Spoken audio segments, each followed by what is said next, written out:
finance professional in a disrupted business landscape, what does it take to be in demand? What does it take to attract great paying international roles? If you're an ICAN member, it'll just take one exam. That's all it takes to complete the globally recognized SEMA professional qualification and the internationally respected CGMA designation. As a SEMA member and a CGMA designation holder, employers will look at you as a finance professional, constantly acquiring new skills to add value to the business. That's why they'll be willing to pay premium to hire and retain you. If you have 5 years of relevant experience and are an ICAN member, you can directly sit for the final exam of the SEMA Professional Qualification, the Strategic Case Study Exam. Start studying the SEMA Professional Qualification. Prepare to make an impact.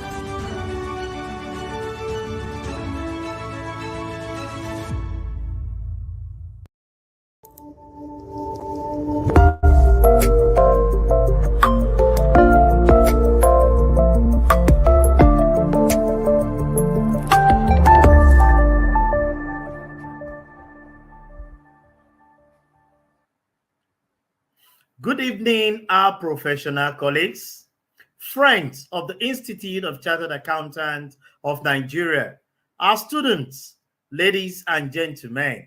It is my pleasure to welcome you to another episode of ICAN on Air, powered by our noble institute, the Institute of Chartered Accountants of Nigeria, that pride itself with integrity and accuracy.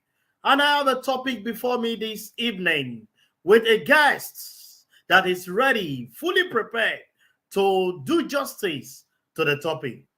What's the topic?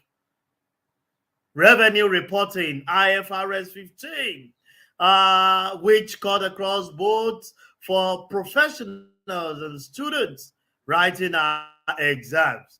And I brought our way this evening a man who is vast in this field. No other person than Mr. Bolaji Osho, FCA, popularly called Senator. He is a specialist in international financial reporting standard and international public sector accounting standard, IFRS and Ifrs, and well over 2 decades in selling personal service covering capacity building, coaching, consulting, and advisory service. He rose to the position of Senior Financial Admin and Infotech Controller in Troca Holdings Limited and was the Chief Finance Officer of FKG2 Limited and Azugie Limited, an accountant with in-depth knowledge and experience in information technology as it relates to business processes. He was a business manager implementation for Lagos State government in global computerization project and has anchored several training areas in IFRS and IFSA. Currently, he is the chairman of the Corporate Reporting Board of the Institute of Chartered Accountants of Nigeria from 2019 to date, associate member of the Chartered Institute of Management, SEMA UK, Chartered Global Management Account, CGMA, AICPA, fellow of our institute, and associate Chartered Institute of Secretaries, ICSA, United Kingdom.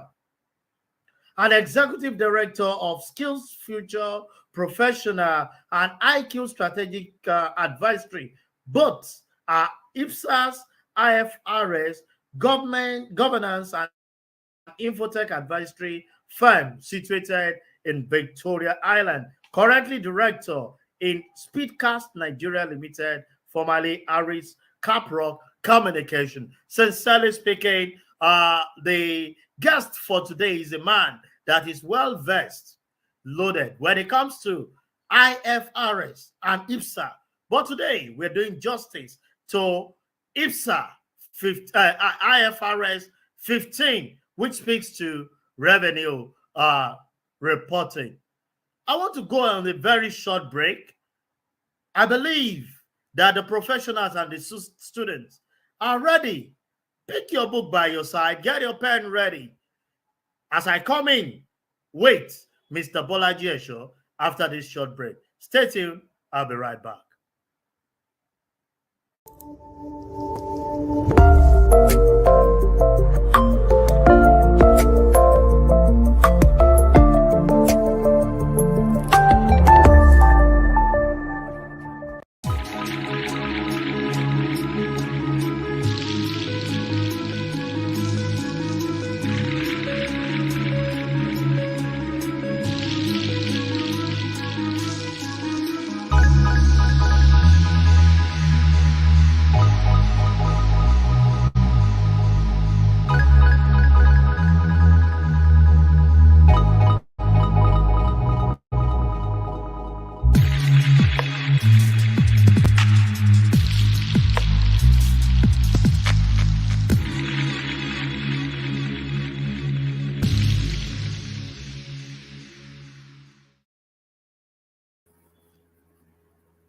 Welcome back. It is my pleasure to get this evening our own Mr. Bolaji Osho, FCA, popularly called Senator. Mr. Osho, good evening. A pleasure to be with us this evening. Mr. Gwande, glad to be here and thank you for this invitation. Yes, without wasting our time, we move straight to the discourse of today, which centers around revenue reporting, IFRS 15.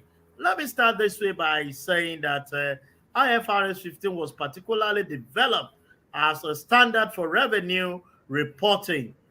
Please tell our global viewers why IFRS 15? Why did IASB have to change from the old standard of revenue accounting? Okay, so thank you very much for the question. IFRS 15 was the strategic response of the IASB to the obsolescence of the legacy and already withdrawn standards. So there were a lot of gaps that were being exploited by dishonest preparers of financial statements. So those lacunas provided very good tool in the hands of those who were interested in earnings management. So earnings management is the predetermination of what the bottom line will be. So one very tool or one very channel of earnings management is what we call the top line. So top line is revenue. So that's the one reason why the board changed the standard. Another reason is the proliferation of the old standards. There were a number of standards and interpretation that accountants needed to master before recognizing revenue. And some of these things, some of those old standards that were withdrawn were exclusive to industries. So these two reasons, lacunas in the old standards and the proliferations of the old standards, these were in part the reason why IASB withdrew those standards and issue a one-stop shop of authoritative references relating to revenue. A one-stop shop was created by ISSB with IFRS 15, covering the lacuna and the proliferation of the other standard. You just said now that some standards were actually withdrawn from your last submission on the account of IFRS 15. Can you tell our viewers how many of these standards were withdrew and the IFRS interpretation were withdrawn on account of IFRS adoption? Okay, so thank you very much for the question. Proud to 1st of January 2018, the global financial reporting community had two standards that dealt with revenue recognition, measurement, and disclosures, and about 6 interpretations. And I'll quickly go through them. We had what we call IAS 18 revenue, which for all intents and purposes was the mother standard to all the revenue standards, IAS 18. And then we had IAS 11, which was christened construction contract, exclusively for the construction industry. So those were two standards that IFRS 15 withdrew. Okay, we had equally 4 interpretations. I mean, you will chuckle. How could just revenue have 2 standards and 4 interpretations? And what were these 4 interpretations? We had what we called IFRIC 18. IFRIC 18 was the authoritative standard for transfer of assets from customers.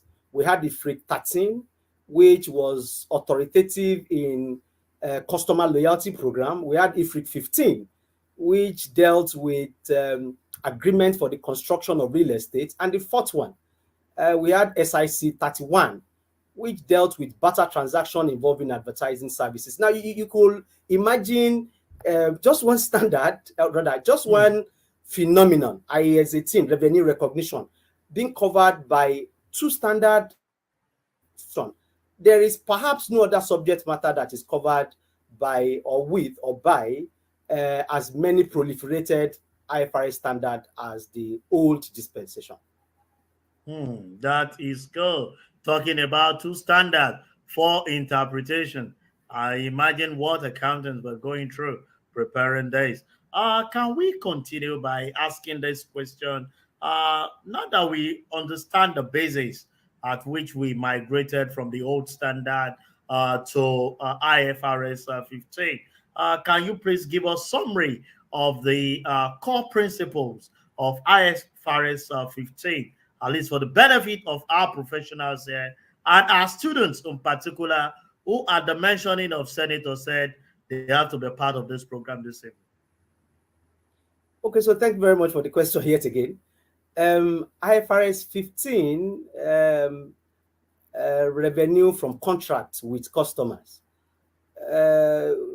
is usually referred to or usually characterized as a 5-step model. What does that mean? It means every time you are to recognize revenue under the new dispensation, effective 1st of January 2018, you will need to go through these 5 steps and without exception and answer basic questions. And those questions will lead to whether you recognize revenue or you indeed book a liability if the customer had indeed prepaid you. The very first is to identify the contract. By identifying the contract, you want to establish whether a contract indeed exists between the merchant providing merchandise and the customer. Now, in identifying the contract, you go through 5 questions. Those questions you have in IFRS 15, paragraph 9. I encourage our viewers or our listeners to validate and verify this. Paragraph 9, IFRS 15. So once the questions to those 5 questions, once the answers to those 5 questions in paragraph 9 are yes, yes, yes, yes, then it means you have a contract. Now, before I go on, I need to quickly mention that it is not in all instances that contract must be hard-coded in a document, because IFRS 15, paragraph 10 acknowledges the fact that contract can actually be either oral or it could be documented. As a matter of fact, if you check IFRS 15, paragraph 10, it defines what a contract is. It is an agreement between 2 parties with enforceable rights and obligation. So the very first step in the 5-step model is what we call identify the contract. Now, the second step is identify the performance obligation. Now, under the old standard, if you recall, IAS 18, paragraph 1, revenue arose from principally 3 items: sales of goods, rendering of service, and the use by others of entities' assets. Under IFRS 15, revenue arises from the fulfillment of a performance obligation. So what's the performance obligation? They are the goods and services that the merchant promised to deliver to the customer. Now, it is important to also mention that the goods and services are characterized as assets by IFRS 15. So every and any time I mention goods and services, I'm indirectly referring to assets. IFRS 15, paragraph 31 says, paragraph 33 says goods and services are assets, even if momentarily in the case of services. So to that extent, you recognize revenue only when you transfer control of those assets to the customer. So that makes the second step. The very first step is to identify the contract. The second is to identify the obligations of the merchant, which is the goods and services to be transferred to the customer. The third step is to determine transaction price. Now, transaction price can indeed be fixed. It can be variable. I hope in the course of this conversation, I will have opportunity to further deconstruct what we mean by fixed consideration and variable consideration. Then the fourth one would be to allocate transaction price to the performance obligation you had identified at the step 2. Okay, so what does it mean to allocate transaction price to performance obligation? Now, it is not in all instances that performance obligation in a body of contract to be transferred at a time. You could have 5, 6, 7 multiple performance obligations in a single contract, which means you need to determine when each performance obligation is transferred to the customer. Some will be at a point in time, some over time. Now, those with transfer at a point in time, you are recognizing the revenue at a point in time. And then those that are transferred over time, you are recognizing revenue over time. So the last one, which is not the least, the 5th step, is to recognize revenue when and as performance obligation is transferred. So, at the risk of sounding repetitive, identify the contract, identify the performance obligation, determine transaction price, allocate transaction price to performance obligation, and recognize revenue when and as performance obligation is satisfied. Mr. Osho, sincerely speaking, for students that will be writing exam this diet, if revenue reporting is one of the questions, I can't guarantee that you've actually given an exposure to kill the question without any talk. With those principles that you have given, this will lead me to the next question. But before then, to all our viewers, our guest is here to do justice to your questions. So if you have your questions, kindly put them in. Available to read them to our guest, Mr. Osho, to do justice to them, because this is a topic that is key, strategic to every organization, because without revenue, there is no survival of that company. We'll proceed while with the question of our viewers. Senator, can you please explain to us the whole concept of this performance obligation, which is one of the core principles of IFRS 15? Okay, so thank you very much, Mr. Kwade. Performance obligation, like I did say a while ago, are goods and services that the entity is committed to delivering to the customer under the contract. Now, performance obligation represents distinct goods and services that the customer expects to be supplied with. Now, what that means is you can only identify a performance obligation which are assets to be transferred to the customer, or whose control are to be transferred to the customer. So you can only identify a service or a good as a performance obligation when they are distinct. Now, to be distinct must meet two conditions. IFRS 15, paragraph 27. Okay, so it means, number one, the entity can, not the entity, I meant to say, the customer can derive utility from the asset, paragraph 27A. Number two, that even from the way the entity has structured the agreement, each item of distinct goods and services are not necessarily dependent on or interrelated with other items in the same contract, okay? So I encourage our viewers to check this out in paragraph 27, 28, and 29 of IFRS 15. Now, it is important to mention that if a performance obligation is not distinct, notwithstanding the fact that it is defined or characterized as performance obligation, you cannot allocate transaction price to that performance obligation. Okay, it is important to emphasize that. So if a performance obligation is not distinct, IFRS 15 paragraph 30 says you will add it to other performance obligation until you achieve a bundle that is distinct. Now, performance obligations are usually written in contract, but there are instances where performance obligation will be implied. So the point is, it is not in all instances that you will have performance obligation hard coded into a contract. IFRS 15 paragraph 24 says performance obligation can be explicit, which means they are written in the contract. They can also be implicit. When are they said to be implicit? They are implicit if at the point of entering into the conversation or into the agreement, the entity has held itself out that it will fulfill that performance obligation. By what? By customary business practice, specific statement, or published policies. Based on one of these three implications, an entity could have implied that it will also fulfill those obligations to the customer, notwithstanding the fact that those obligations were not written into the contract. So, if performance obligations are not explicit, then it means they are implicit. Now, the point is, which is the emphasis, IFRS 15 does not distinguish between whether it is explicit or implicit. They are both treated as performance obligation, provided they are distinct, and transaction price must be allocated to them and revenue recognized as the entity satisfies those performance obligations. I hope in the course of the conversation, we will have further opportunity to deconstruct it in addition to all that I've said about performance obligation. Sincerely speaking, people are already making textbook with some of your explanation that you are given, doing justice to this topic on revenue reporting.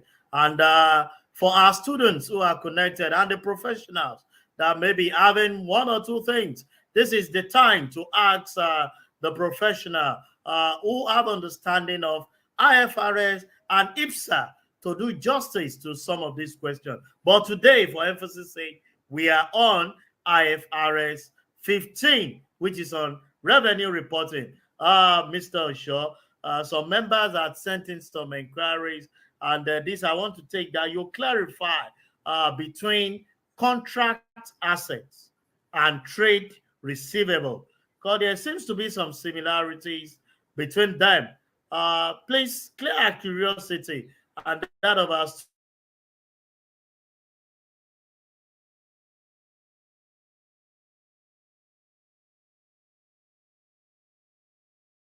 it's important to establish upfront that these two balances are balance sheets candidates. They are candidates you find in the balance sheet. And so they are assets. I mean, contract assets and trade receivable, or receivable as it were. They are assets. So that means they have debit balances. The very first clarification I'd like to make with respect to the two is the second leg to their recognition goes to the profit or loss. In other words, the second leg to the recognition of contract assets and trade receivable is revenue. Okay. So what is trade receivable? Let's begin from there. IFRS 15, paragraph 108 defines trade receivable as entities' rights to consideration that is unconditional. I take it again. Trade receivable represents entities' rights to consideration that is unconditional. And that paragraph 108 further goes to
revenue when a business practice, specific statement, or published policies. Based on, see, when I was in employment, we had as our number one client, British American Tobacco. BAT will engage my organization to run some projects and will give a purchase order to that effect, but with a proviso that upon conclusion of the project, we were to retire our expenditures. What that meant was we were to provide documentary evidences of all the commitments and payments that we had made.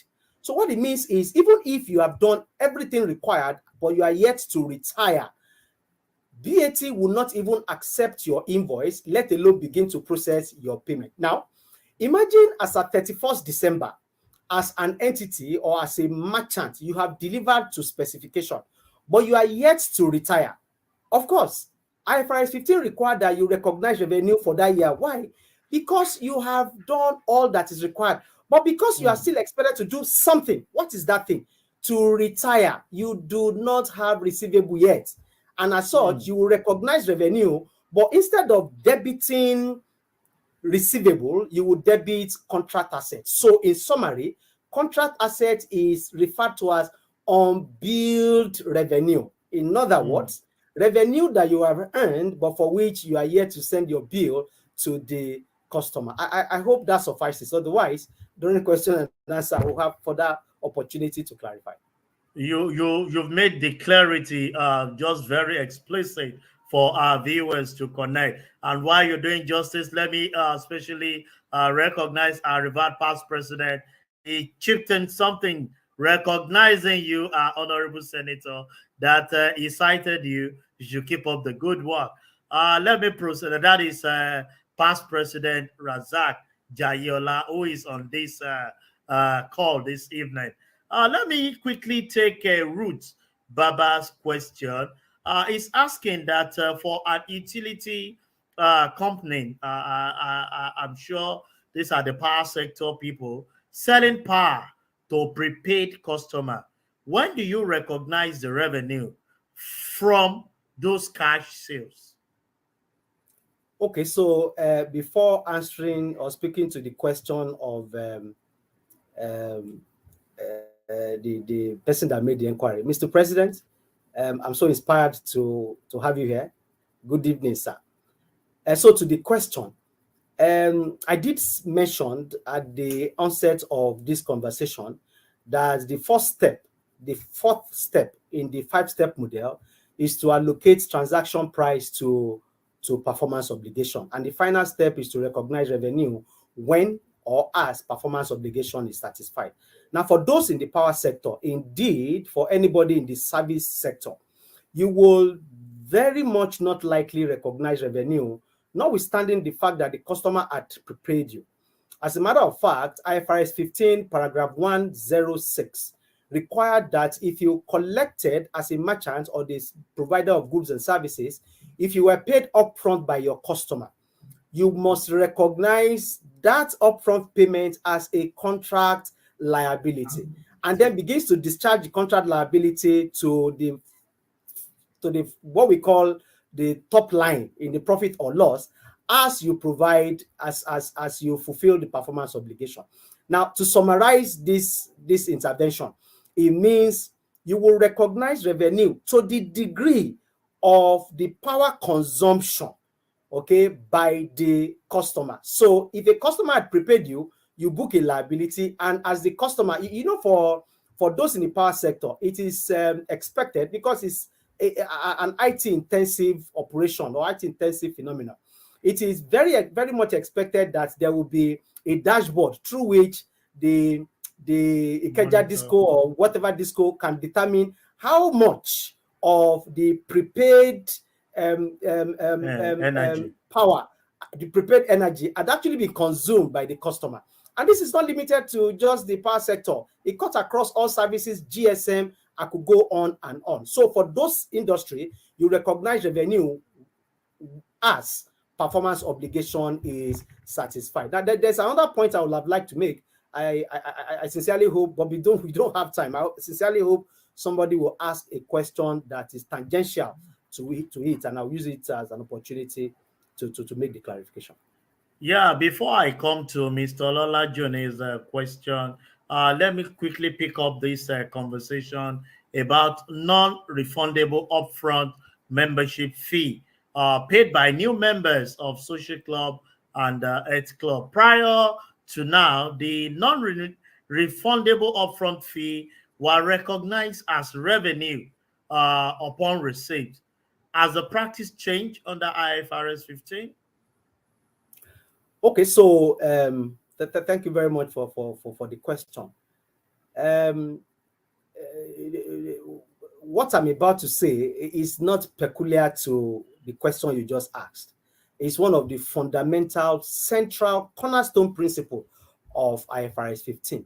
On no account should an entity recognize revenue upfront. I'll take it again.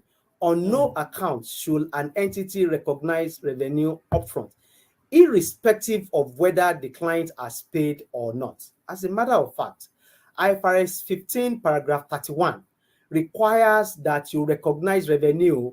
In fact, paragraph 31, 32, 33 requires that you recognize revenue as you transfer control of assets, those goods and services, to the customer. Now, to your question specifically, you know, I was providing advisory services to a popular social club on the island. And conventionally, it was the practice that when you are to join as a new member, you will need to pay certain upfront fee or joining fee. And then those joining fee were recognized as revenue on admission. Now, IFRS 15 Appendix B48, IFRS 15 Appendix B48 requires that you do not recognize those upfront fees as revenue when they are made. As a matter of fact, you must spread the upfront fee pretty much like you will spread every other fee. So what it means is you will determine if the upfront fee is a recurring decimal. In other words, do they pay the upfront fees every other 5 years? If the answer is yes, then you will recognize the upfront fee you collected in this cycle. You will recognize it over the 5 years. But if it is not a recurring decimal, you will still find a way of spreading the upfront fee over the membership, over the life cycle membership of such new members. I hope that clarifies it. Yeah, that's I've done justice today. And to our viewers that are connected globally, I've been guesting Mr. Bolaji Osho, FCA, the man we popularly call Senator, talking to us on revenue reporting. Mr. Shegun Ayodele is asking that how is discount recognized in line with IFRS 15? Shegun Ayodele Agbolade, thank you very much for the question. IFRS 15. Okay, so let's take it this way. Discount is a component of transaction price that creates variability in transaction price. IFRS 15 paragraph 46, 47 says your transaction price can have fixed components. It can also have variable components. Okay, so if it has variable components as an entity, you need to first of all estimate the amount. Of course, you are the one granting the discounts to the customer. Discount. So you need to estimate the amount of reduction that could characterize the transaction price. Okay, IFRS 15 paragraph 53. Okay, it provides insight into how to estimate it. There are what we call most likely amounts, which is usually done if your outcome is binary. In other words, it can either be this amount or this amount. And if it is not binary, you will use what we call expected value. Now, Mr. Ayodele, you see the word discount in the context of IFRS 15 actually has many vocabularies. I'm on paragraph 51, IFRS 15. IFRS 15 also uses the terms like rebates, refund, okay, incentives, price concession, performance bonus, discounts, credits. Okay, these all create variability in the determination of transaction price. Before I hang my boots on that question, now be proud to recognizing variable consideration as part of transaction price. It is important that you subject it to constraining.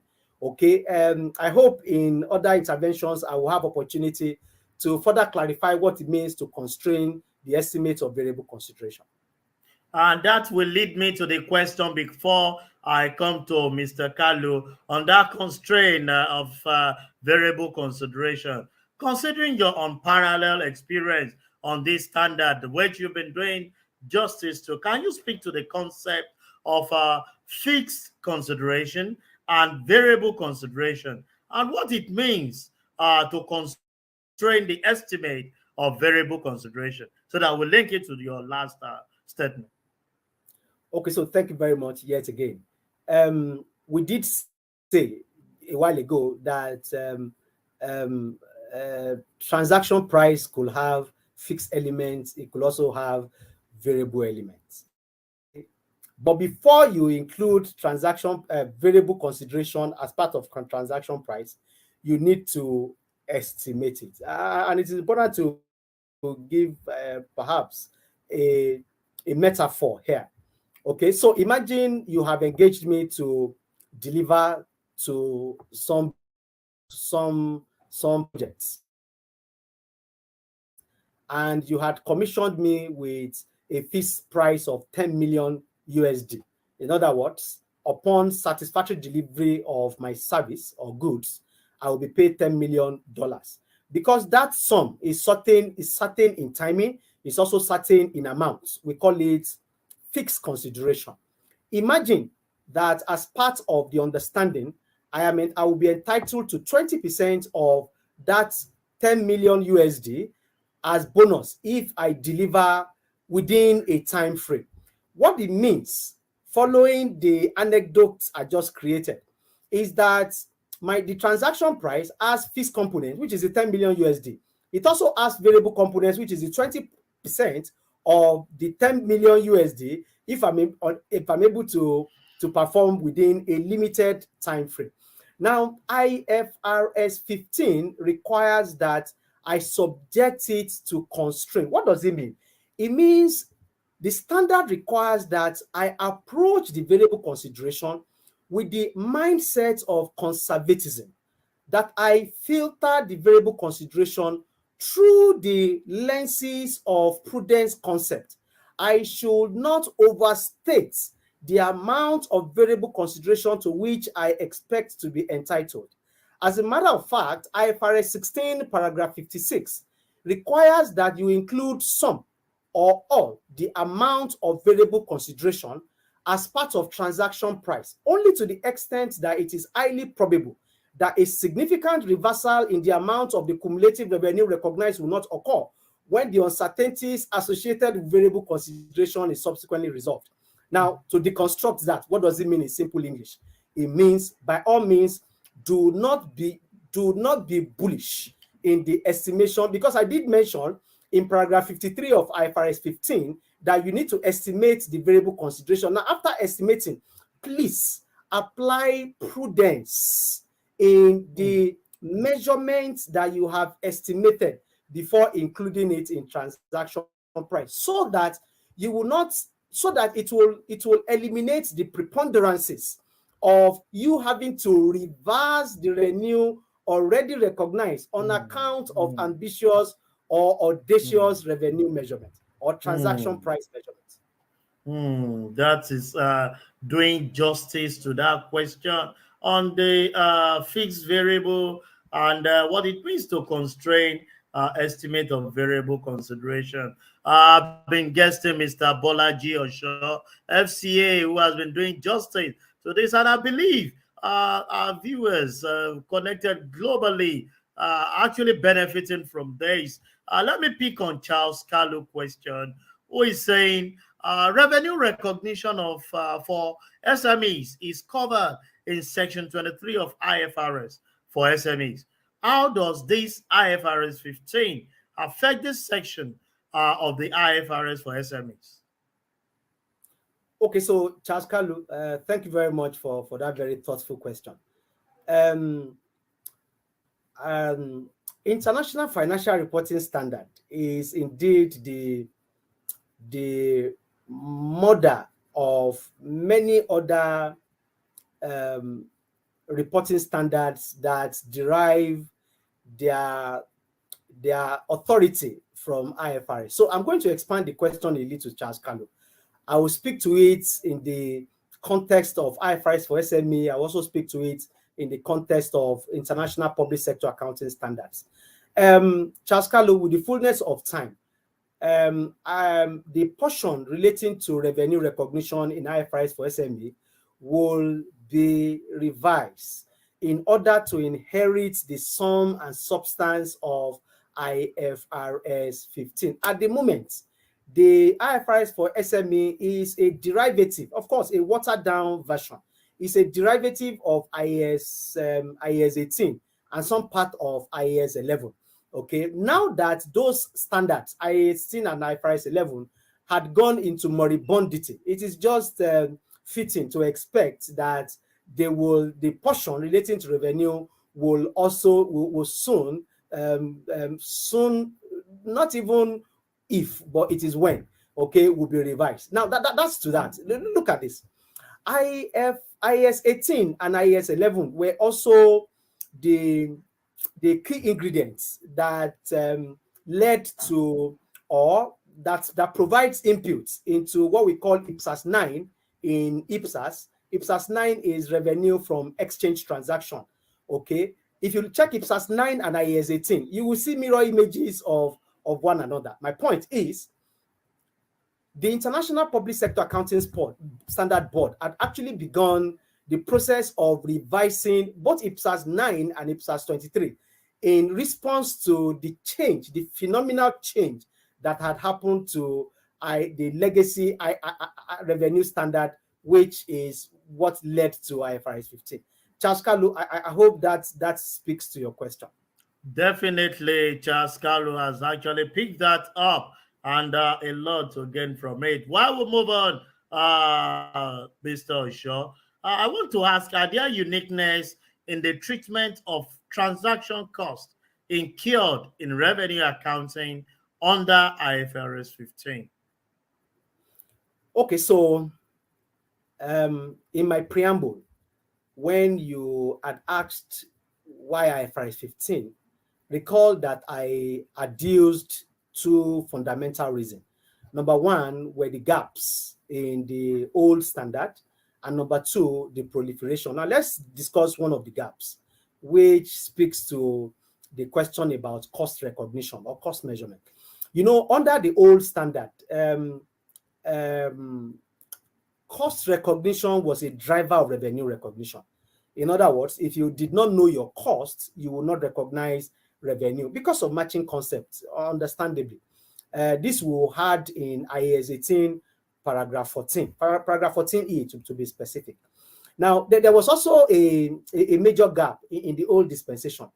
IAS 18 did not give cognizance to the fact that you could incur certain costs in the advancement of your revenue objectives that are not to be expensed. You can incur certain costs that fall within the scope of other standards, IAS 18, property, plant, and equipment, IAS 38, intangible assets, and so on and so forth. But IAS 18 just presupposes everything, okay, are to be expensed. Now, under IFRS 15, two cost elements were recognized. I'm on paragraph 91, IFRS 15. There's what we call incremental costs to obtain, okay, and then there's costs to fulfill. Now, what is incremental cost to obtain? Paragraph 92, IFRS 15.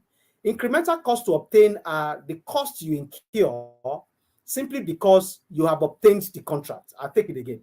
Incremental cost to obtain are the costs that you incur because you have won the contract. The standard provided a categorical example of sales commission. Organizations don't pay sales commission except they have won the contract. Okay, so the standard requires that for such costs to incremental costs to obtain, you recognize them as assets to the extent that they are recoverable. IFRS 15, paragraph 91. Okay, the second cost element is what we call cost to fulfill. Okay, cost to fulfill are those cost elements that meet these three conditions. Number one, they are directly attributable costs.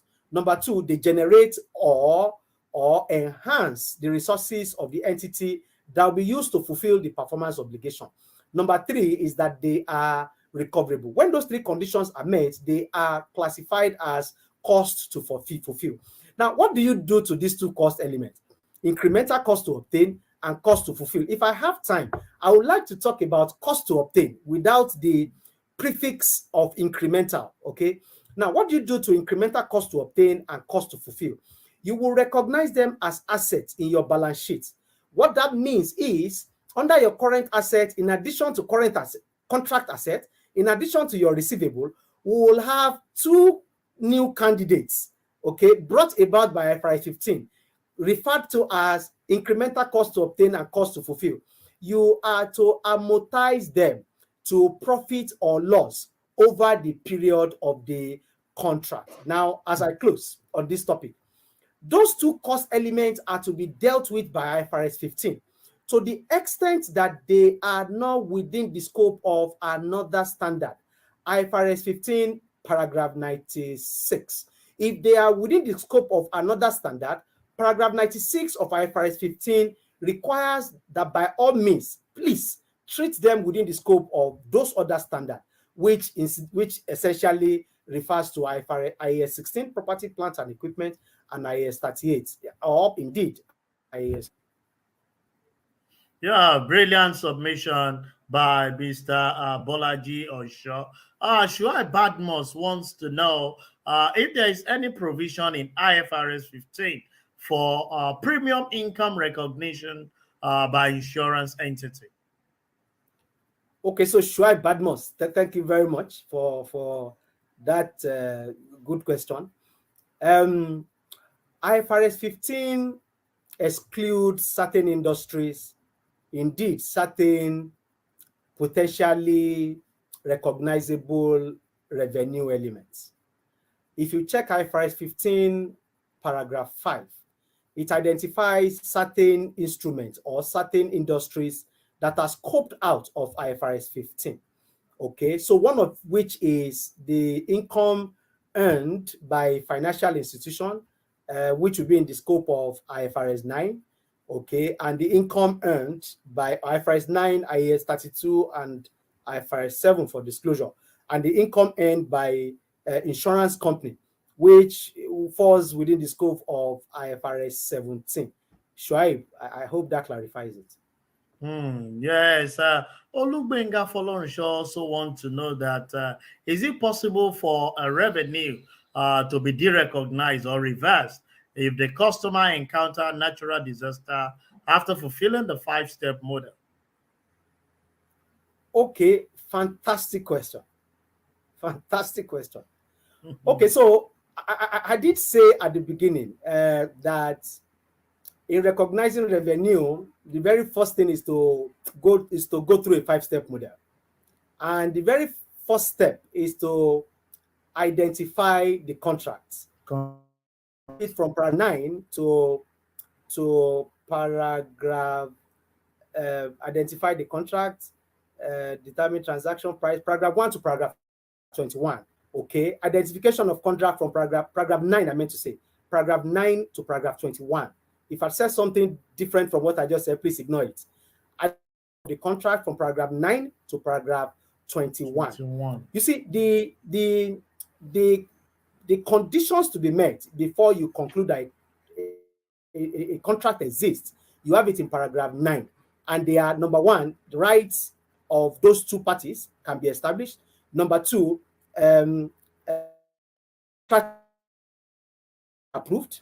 Number three, payment terms have been defined. Number four, the contract will have commercial substance. What that means is the cash flow of the entity selling the goods or services will be impacted by the contract, either through cash inflow or savings in outflow. The last one is that it must be probable that the customer will be able to pay. Shoaib, if I got your question correctly, at the point of the assessment, those 5 questions were yes, yes, yes, yes, yes. But subsequent to the initial assessment at inception, the customer experienced a force majeure that makes it impossible for him to pay. Now, paragraph 13, 14.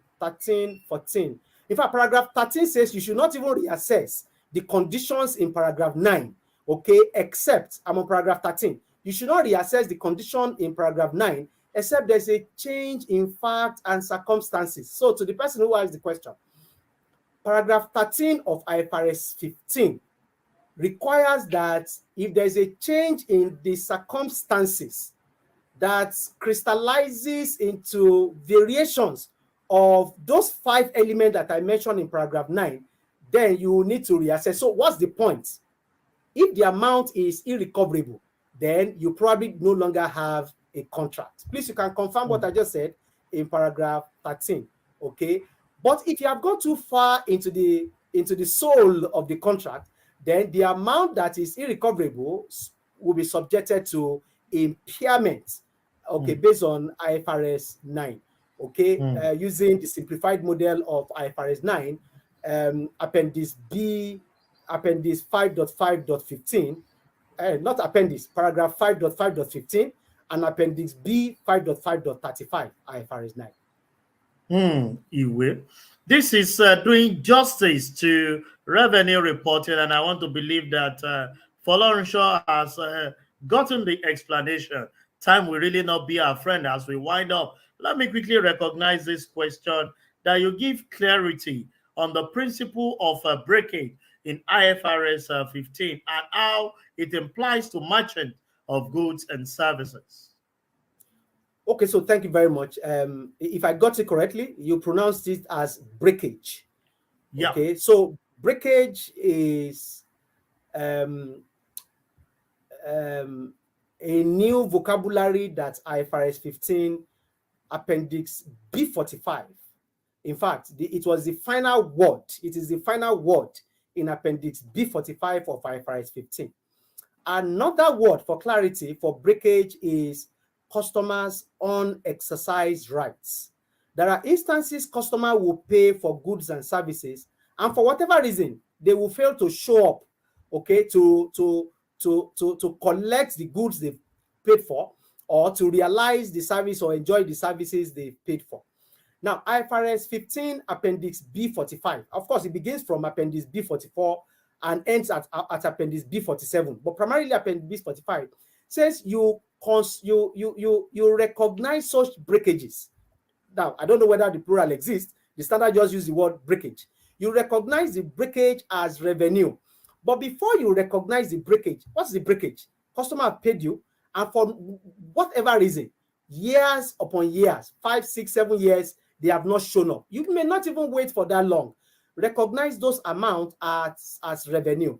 But the standard cautioned, the same Appendix B45 caution, that guess what, that wait a minute, before you recognize it as revenue, please constrain that breakage, pretty much like we discussed in Appendix B, in paragraph 56, okay, that you should constrain it you should constrain the amount of breakage, so that there will not be a reversal of the cumulative revenue recognized when the uncertainties as to whether the customer will come back and claim his rights, okay, when the uncertainties are subsequently resolved. Okay, I actually have a classic practical illustration to drive that home, okay, but time will fail us, Mr. Kwande.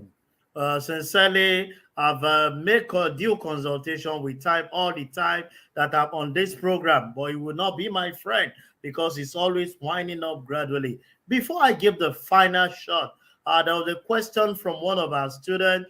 I'm sure you recognize that, hearing that you are the chairman, corporate reporting board for our institute. He's asking the question, aside the study pack, do you have any textbook that the students can have a study for in preparing for exam for corporate recruiting? You are the board chairman, and the boy is looking up to you that save me and let me go. Okay. I am a little at a crossroad as to the true motive for the question. If the intention is to inquire if I have written a book of my own, the answer is a categorical no. Okay, no. If the motive is for me to recommend books, okay, that will violate the commercial objective of this platform. I imagine if any merchandise is to be marketed, such promoters must fulfill certain pecuniary obligations to the institute. So I hesitate Uh, to make any recommendation. However, one point that must be emphasized over and over is the fact that we all should get used to reading the standard itself. Okay, beyond the insights provided by textbooks, we should try and verify and validate these claims, these assertions by the authors from the Red Book itself. Okay, because come to think of it, what you call IFRS is a moving train. Okay, so if you had bought a book written 6 years ago, chances are that, in fact, categorically, IFRS 15 might not have been part of it. IFRS 16 might not have been part of it. The final version of IFRS 9 might not have been part of it. So from time to time, you need currency in the authoritative references for IFRS. Now, I know I might not have answered your question, but it is my hope that at least it has provided some measure of clarification. That Sincerely speaking, that clarification is deep, Mr. Bolaji Osho. IFRS is a moving train. You need to keep updating record. In a minute, as we close the session for today, ICAN is always open to ideas that will positively advance the growth of our members, accounting profession, and Nigerian business environment. What will be your general advice or suggestion to our institute, the members, regarding IFRS adoption and the implementation of IFRS 15 in Nigeria? Okay, so Mr. Kwade, I am particularly inspired that you asked the question. Many years ago, I read a book written by a man called Stephen Covey. He named the book 7 Habits of Highly Effective People. Please permit me to quickly go through the 7 habits. The first habit is be proactive. Second habit is begin with the end in mind. Third habit is put first thing first. The fourth habit is think win-win. The fifth habit is seek first to understand before being understood. The sixth habit is synergize. The seventh habit is sharpen the saw. Now, Stephen Covey actually emphasized that the seventh habit is the habit that gives strength to the remaining 6 habits, sharpen the saw. What does it mean? It means as a person, you must continually renew yourself, renew your cognitive ability in your core area of competence. Now, others before him, and many since his time, have come to advance this same principle about the need to develop yourself.